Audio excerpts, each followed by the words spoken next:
To fa wannan shine mutumin da yake ta kwana da kanwarsa har sai ta haifa masa ɗiya 6.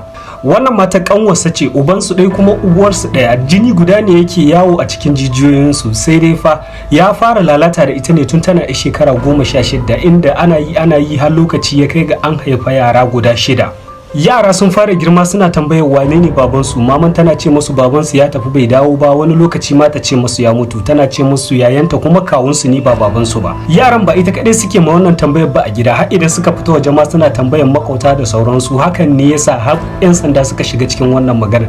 Shiga 'yan sanda ke da wahala, da maman ta ga cewa asirinta zai iya tonuwa, ta yi kokarin yadda za ta ga ta kashe duka waɗannan yara su 6, inda har ta kira yayan nata ya zo ya taimaka mata wajen kashe waɗannan yaran. Sun yi nasarar kashe biyu ta hanyar shaƙe su, inda 'yan sanda suka zo suka kama su aka kai su kotu aka yanke musu hukuncin rayuwa a gidan yari ta dindindin.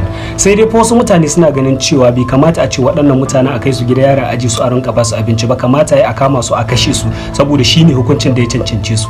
To ya kuke gani, kuna ganin kamata ya a ce an kashe su lokaci guda ko kuwa a aje su? Kowa ya rubuta mana ra'ayinsa a comment section. Allah ya samu dace.